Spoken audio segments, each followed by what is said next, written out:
কয়েকদিন আগে একই দিনে বজ্রপাতে ১৪ জন মানুষ মারা গেলেন। আমি জানতে চাই হঠাৎ মৃত্যু এটা ইসলামী দৃষ্টিকোণ থেকে ভালো নাকি খারাপ? খুবই গুরুত্বপূর্ণ প্রশ্ন। প্রিয় দর্শক, এ বিষয়ে একটি হাদিস বর্ণিত হয়েছে মুসনাদে আহমদে। হাদিসটি হলো মাউতুল ফুজআতে আখযাতু আসাফিন, অর্থাৎ আকস্মিক যে মৃত্যু এটা আপনার আল্লাহর গজবের ক্রোধের হঠাৎ পাকড়াও, এটি একটি হাদিস।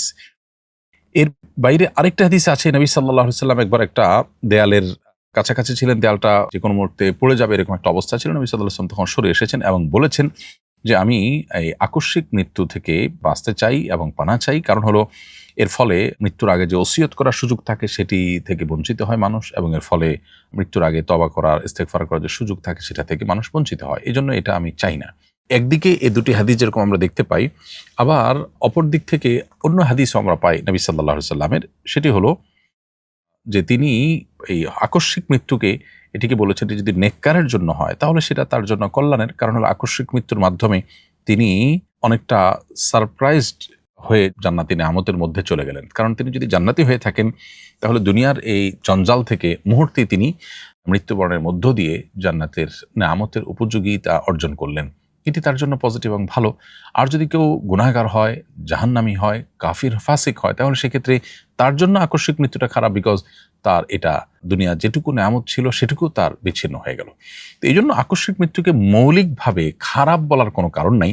যদিও যে হাদিসটি আমরা দেখেছি যে মাউতুল ফুজআতে আখযাতু আসাফিন বলা হয়েছে, প্রথম যে হাদিসটা আমরা উল্লেখ করেছি সেটা মূলত কাফির এবং ফাসিক তাদের জন্য প্রযোজ্য, এবং খারাপ মানুষদের জন্য এটি প্রযোজ্য, বিশেষ করে যাদের তওবা নাই, ইস্তেগফার নাই, আল্লাহর কাছে যাওয়ার জন্য প্রস্তুতি নেই, এবং যাদের মধ্যে ঈমান নাই, নেক আমল নাই, তাদের জন্য এটি প্রযোজ্য। বাট নেককার, মুত্তাকি, পরহেজগার যদি থাকেন তাহলে সেক্ষেত্রে তার জন্য এটি মন্দ কোনো কিছু নয়। তাছাড়া আল্লাহর অনেক নেককার বান্দা, অনেক প্রিয় বান্দা যারা হঠাৎ মৃত্যুর মুখোমুখি হয়েছে, তো এর মাধ্যমে মানুষের অন্তত ভালো মন্দ নিরূপণ করা যায় না। হ্যাঁ, এটা ঠিক যে মানুষ কিছু জিনিস করে যেতে চায়, হঠাৎ মৃত্যুতে সে সুযোগটা থাকে না, যেটি পরের হাদিস দ্বারা জানা গেল। এই জন্য যদি কারো সুযোগ থাকে হঠাৎ মৃত্যু এড়ানোর, তো অবশ্যই তিনি সেই চেষ্টাটা করবেন, করা উচিত। যদি হয় কারো হঠাৎ মৃত্যু, তিনি নেককার হলে সেটি তার জন্য ইনশাআল্লাহ ভালো বিষয় হিসাবে আবির্ভূত হবে।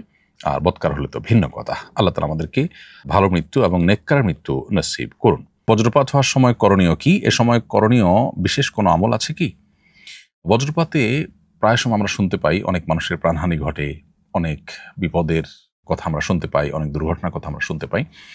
বজ্রপাতের সময় একজন ইমানদারের দুটি করণীয়ের কথা আমরা বলবো। প্রথম করণীয় হলো সর্বোচ্চ সতর্ক থাকা, যাতে করে তিনি কোনো বিপদের মুখোমুখি না হন, আকস্মিক মৃত্যুর মুখোমুখি যেন না হন।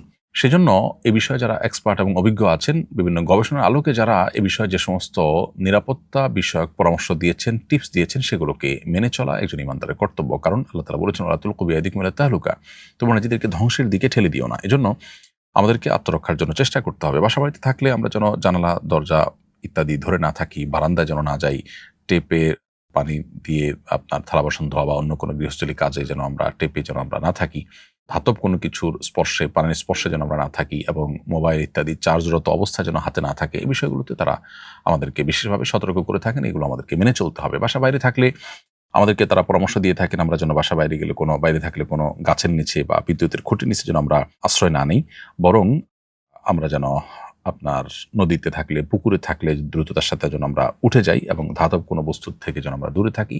আর সাধারণ অবস্থায় থাকলে যদি কোথাও ছাদের নিচে বা গাড়িতে আশ্রয় নেওয়ার সুযোগ থাকে সেটি নেওয়া, আর যদি না নেওয়ার সুযোগ থাকে তাহলে সেক্ষেত্রে বসে গিয়ে কানে আঙ্গুল দিয়ে থাকার জন্য তারা পরামর্শ দিয়ে থাকেন। তো এই জাতীয় যে সমস্ত পরামর্শগুলো দিয়ে থাকেন সংশ্লিষ্ট বিষয় এক্সপার্টরা, সেগুলো মেনে চলতে হবে নিজেকে রক্ষা করবার প্রয়োজনে।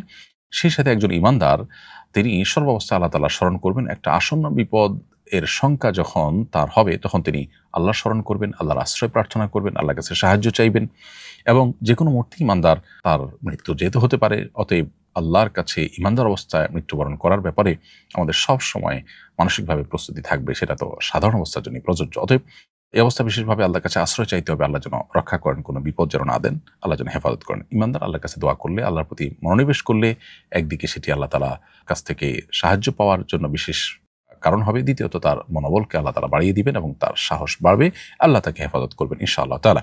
কোনো কারণে তার মৃত্যু হলেও সেটি আল্লাহর স্মরণরত অবস্থায় ইমানদারের মৃত্যু হলো, যেটি আরেকটি সৌভাগ্যের কারণ। এছাড়াও মেঘের গর্জন যখন আমরা শুনতে পাবো, তখন একটি দোয়া পড়ার কথা সাহাবী আব্দুল্লাহ ইবনে জুবাইর রাদিয়াল্লাহু তাআলা থেকে বর্ণিত হয়েছে। ইমাম বুখারী রাহিমাহুল্লাহ আল আদাবুল মুফরাদে এটি উল্লেখ করেছেন। তিনি মূলত একটি তাসবিহ, আল্লাহর পবিত্রতা জ্ঞাপন করতেন। যখন মেঘের গর্জন শোনা যেত, অন্য কথাবার্তা বন্ধ করে আল্লাহর দিকে মনোনিবেশ করে তিনি বলতেন, সুবহানাল্লাযী ইউসাব্বিহুর রাউদু বিহামদিহি ওয়াল মালাইকাতু মিন খিফাতিহি। অতএব মেঘের গর্জন হলে আমরা এটি পড়তে পারি। এর বাইরে আল্লাহ তাআলার কাছে সাধারণ অবস্থাতে যে কোনো আসন্ন বিপদ থেকে বাঁচার জন্য আমরা সর্বোচ্চ সচেষ্ট থাকব।